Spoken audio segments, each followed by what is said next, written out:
ამ ეპოქაში, ანუ ნეოლითსა და ენეოლითში კიდევ ერთი ძალიან მნიშვნელოვანი მოვლენა ხდება, პროცესი ხდება, კერძოდ დედამთავრული გვარი, ანუ მატრიარქატი ადგილს უთმობს მამამთავრულ გვარს, პატრიარქატს.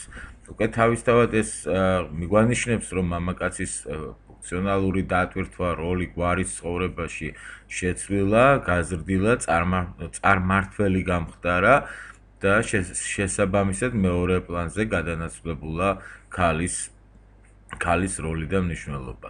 რა განაპირობებდა ამას? ანუ რით მოიპოვა მამაკაცმა, ასე ვთქვათ, გაბატონებული მდგომარეობა? რამ შექმნა პატრიარქატის საფუძვლები? და ჩვენ რა თქმა უნდა ხვდებით, რომ ეს უბრალოდ შემთხვევით არ ხდება ესეთი პროცესები, მას ძალიან სერიოზული საფუძვლები ექნებოდა და ახლა ჩამოვთვალოთ და რაც ცოტა უფრო რთული მოგვეჩვენება ამ ჩამოთვლის დროს განმარტოთ კიდეც თუ ასეთი საჭიროება იქნება. პირველი, მიწათმოქმედება და მეცხოველეობა, ანუ წარმოებლური შრომა გახდა მთავარი საზრდოს მომცემი ადამიანებისათვის. შემგროვებლობაზე სულ უფრო ნაკლებად არის დამოკიდებული გვარის არსებობა ადამიანთა უზრუნველყოფას საკვებით. ხოლო მიწათმოქმედება და მეცხოველეობა, ანუ ყოველდღიური საქმიანობა უკვე ადამიანებისა მოითხოვს მამაკაცის ძალას, მამაკაცის როლს, რა თქმა უნდა, ქალსაც გამოკვეთილი დიდი მნიშვნელობა ენიჭება სამეურნეო საქმიანობაში, მაგრამ არა უპირველესი, არა უპირატესი. არა მარტო მიწის დამუშავებაა რთული, არამედ რთულია და ძალას მოითხოვს კაცისას ხეების მოჭრა, ტყის გაკაფვა, რაღაც ისეთი ქვების ამოღება მაგალითად მიწიდან, მოკლედ მიწის მიყვანა იმ კონდიციამდე, როდესაც მისი დამუშავება უკვე იქნება შესაძლებელი. იგივეს ვიტყოდით ჩვენ რა თქმა უნდა მეცხოველეობაზე, რომელიც გარდა იმისა, რომ თვითონ ცხოველების მოშინაურება, მათი გამოკვება, მათი დაბინავება, მათი დაცვა გნებავთ, ესეც ვთქვათ, ასევე მათი გადაყვანა ერთი საძოვრიდან მეორე საძოვარზე, ანუ წყემსობა, ესეც მამაკაცის საქმიანობა ჩამოყალიბდა.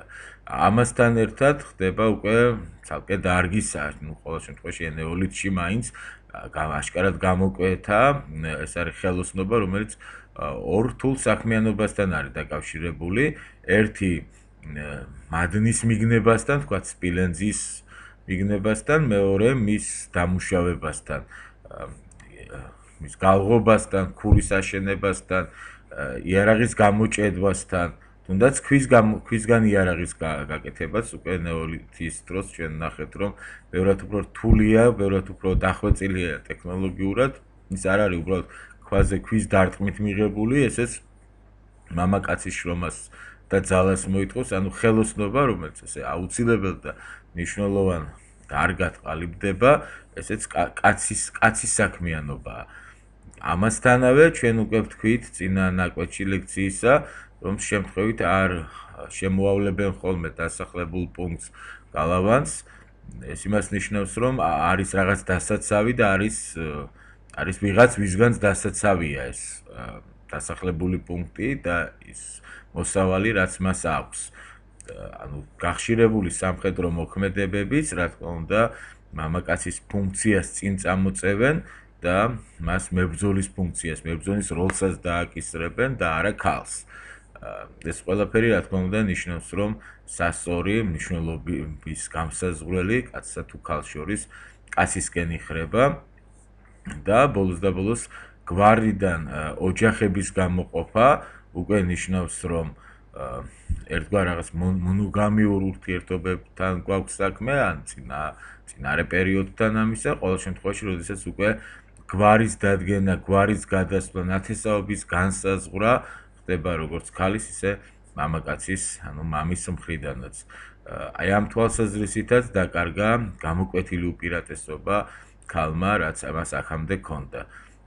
აი ეს არის ძირითადი მიზეზები, რის გამოც მატრიარქატმა ადგილი პატრიარქატს დაუთმო. ახლა რაც შეეხება შემდგომ პერიოდს, ეს არის ბრინჯაოს ხანა, ბრინჯაოს ხანაზე ერთი შეგვიძლია ვთქვათ, რომ თვითონ ბრინჯაოს მიღების აუცილებლობა დაბადა განვითარებულმა მეურნეობამ და მისი განვითარების შემდგომმა საჭიროებებმა. ანუ ქვამ ამოწურა თავისი შესაძლებლობა, სპილენძმა ვერ ჩაანაცვლა ის, ჩვენ ამაზე საუბარი ვქონდა, ხოლო თუ თემს, გვარს, სურს უფრო გააფართოვოს თავისი სამეურნეო საქმიანობა, მას უფრო მყარი ლითონისაგან დამზადებული იარაღი სჭირდება, ვინმე სპილენძია. მას უფრო მყარი ლითონისაგან დამზადებული საბრძოლო იარაღი სჭირდება, თუ სურს დაიცვას თავისი, ვთქვათ, თავისუფლება, თავისი სიცოცხლის უფლება, ვინმე სპილენძისგან შეიძლება დამზადებულიყო და ეს არის ბრინჯაოს ხანა, ბრინჯაოს იარაღი. ანუ ბრინჯაოს მეტალურგია ჩნდება.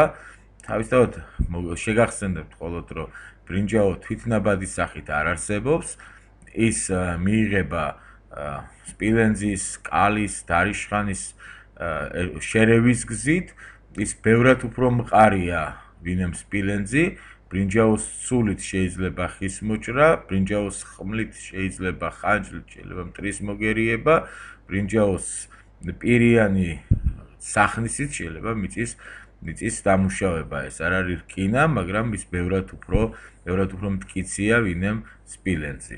ამიტომაც ფართოდ ინერგება უკვე ბრინჯაო და ამ შემთხვევაში ჩვენ ბრინჯაო ქვის ხანაზე აღარ გვიწევს საუბარი, რა თქმა უნდა, ბრინჯაომ ქვა საქმიანობებიდან ყოველ შემთხვევაში, რაც უკვე აღვნიშნე, სრულად განდევნა. ბრინჯაოს ხანის დასაწყისად მე-4000 წლეულია მიჩნეული, ჩვენ წელთაღრიცხვამდე საუბარი. ნუ რა თქმა უნდა, ახლა უბრალოდ წავიკითხავ და ზოგს განმარტებაც არ სჭირდება. ეს ხანა აღინიშნება ბრინჯაოს მეტალურგიის ჯერ წარმოშობით და შემდეგ მისი განვითარებით და რამდენიმე ეტაპი განვლოდა საქართველოში. 3 პერიოდად არის გამოყოფილი ადრე, შუა და გვიან ბრინჯაოს ხანა და ცოტა ქვემოთ ამაზე.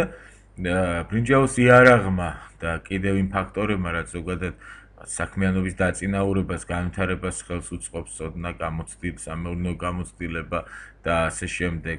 უფრო ინტენსიურად განავითარა მეურნეობა, მწარმოებლური შრომა და განსაკუთრებით ეს დაეწყო სამიწათმოქმედო დარგებს, სამიწათმოქმედო საქმიანობას, იმიტომ რომ ბრინჯაოს იარაღი პირველ რიგში გამოყენებული იყო ამ სახის საქმიანობისათვის, ანუ მიწის უკეთ დამუშავებისათვის.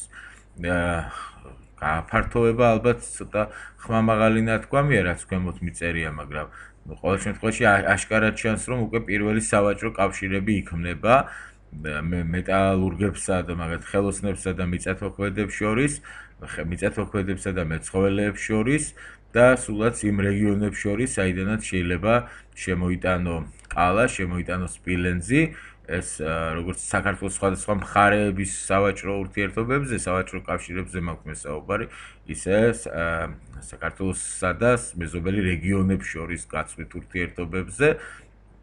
გადად კალა შემოდიოდა საქართველოში, კალა არ მოიპოვებოდა ჩვენთან ან იმ რაოდენობით, ან ისე ხელმისაწვდომი არ იყო მისი მოპოვება, დადასტურებულია, რომ შემოდიოდა მეზობელი რეგიონებიდან. როგორც ჩანს, უკვე იქმნება პირველი ესეთი სავაჭრო კავშირები საკმაოდ ვრცელ ტერიტორიაზე. რა თქმა უნდა, ლაპარაკი არ არის ჯერ ფულზე, ლაპარაკი არ არის ფულად ურთიერთობებზე, უფრო საუბარი გვაქვს ჩვენ მარტივ გაცვლით ურთიერთობებზე და ასე შემდეგ. რაც შეეხება ხელოსნობის დარგების გაფართოებას და განვითარებას, ხელოსნური ნაწარმის მრავალფეროვნებას, თავისთავად ეს უკვე ბრინჯაოს კულტურა ამაში გამოვლინდა, და ჩვენ ნახავთ რაღაც ნიმუშებს ამ ბრინჯაოს, თქვათ, საგან დამზადებული შრომის თუ ბრძოლის იარაღებისა. ანუ მე იმის თქვა მინდა მხოლოდ, რომ კიდევ უფრო მეტი ასპარეზი აქვს ხელოსნობას და კიდევ უფრო მეტად წინაურდება ის.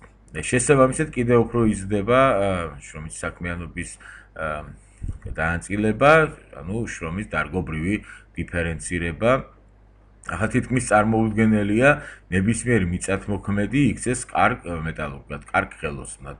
შეუძლებელია უბრალოდ ესენს უკვე სხვადასხვა საქმიანობა ყალიბდება. ძალიან მნიშვნელოვანია ის, რაც ახლა მინდა ვთქვა, ეს არის იცვლება თემის სტრუქტურა. ყალიბდება გვაროვნული თემის მაგიერ სამეზობლო თემი და გარკვეულწილად უკვე ჩნდება ძალიან შეიძლება შეფარულად, ძალიან სუსტად, მაგრამ მაინც საკუთრების ალტერნატიული ფორმა, ვინმე ეს არის თემური საკუთრება და შეიძლება, არ ვიცი, ეს დიახმამაღლა ვთქვათ, რომ ჩნდება უკვე კერძო საკუთრების მსგავსი რამ, ეს არ არის ჯერ საყოველთაო ხასიათისა, ის ჯერ ძალიან ცოტას აქვს, ჯერ კიდევ თემია, თემური საკუთრება, საერთო საკუთრებაა გამსაზღვრელი, მაგრამ ნუ პრეცედენტები ამისა არის. ყოველ შემთხვევაში თემს გამოეყოფა რაღაც ჯგუფი, რომელიც სხვაგვარ ძალაუფლებას საფლობს და შესაბამისად სხვაგვარ ქონებასაც ვინმემ რიგითი მეთემე. ანუ თანადროებით იწყება სოციალური და უფლებრივი განაწილება, ოღონდ ვიმეორებ, ჯერ ამას მხოლოდ აქვს პირველი ნაბიჯებს დგამს ეს პროცესი, ჯერ მას არ აქვს საყოველთაო ხასიათი, ჯერ ისევ წარმმართველი თემური მფლობელობა და სათემო საერთო საკუთრება და უფლებებია. ყალიბდება ესეთი რაღაცნაირად შეგვიძლია ესე წარმოვაჩინოთ ეს სწრაფად, გვარები, გვართა ერთობა, მონათესავე გვარები საერთო თემს, ტომები, რომელიც თემთან ასეთ კავშირებს წარმოადგენენ, ტომთა კავშირები, რომლებიც ძალიან დიდ გაერთიანებას ქმნიან ზოგ შემთხვევაში, ნუ არ არის აუცილებელი ეს მაინც ადრე ბრინჯაოს ხანა წარმოვიდგინოთ, ზოგადად ბრინჯაოს ხანაში და ეს კი ყველაფერი საფუძველს უქმნის გარკვეული ეთნიკური ერთობების ჩამოყალიბებას, ანუ ხალხების მონათესავე ტომთაგან შემდგარი ერთობის ფორმირებას. ამ პროცესს ბრინჯაოს ხანაში აშკარად აქვს საქმე. ადგილი. თუ ჩვენ არ ვსაუბრობთ ესეთ სათაურებით, ესეთი ტერმინებით, მაგალითად, ქართველი პალეოლითელი, ქართველი პირველყოფილი, ქართველი ადამიანი ნეოლითის დროს თუნდაც, იმიტომ რომ იმ დროს წარმოუდგენელია ესეთი ეთნიკური ერთობება წარმოვიდგინოთ, ეთილი ეთნიკური ნიშნების მქონე წარმოვიდგინოთ ის ხალხი, რომელიც საქართველოს ტერიტორიაზე ან რომელიმე სხვა ტერიტორიაზე ცხოვრობდა, ჩვენ ბრინჯაოს ხანის შემთხვევაში, ბრინჯაოს პერიოდში უკვე შეგვიძლია ვისაუბროთ რაღაცნაირად ცით როგორ, რომ ეს ბრინჯაოს კულტურა დაუკავშიროთ არამარტო საქართველოს ტერიტორიას, არამედ ის ჩავთვალოთ უძველეს წინარე ქართულ მაინც თუ შეგვეშინდება და ქართულს არ უწოდებთ, უძველეს წინარე ქართულ კულტურულ შრეთ, კულტურულ პერიოდად წარმოვიდგინოთ, რომელშიც რა თქმა უნდა მონაწილეობას ალბათ ღებულობდნენ სხვა ეთნიკური ჯგუფებიც, მაგრამ ყოველ შემთხვევაში მტკვარ-არაქსული კულტურა, თრიალეთური კულტურა, უძველეს ქართველ ტომთა კულტურადაც შეგვიძლია აღვიქვათ.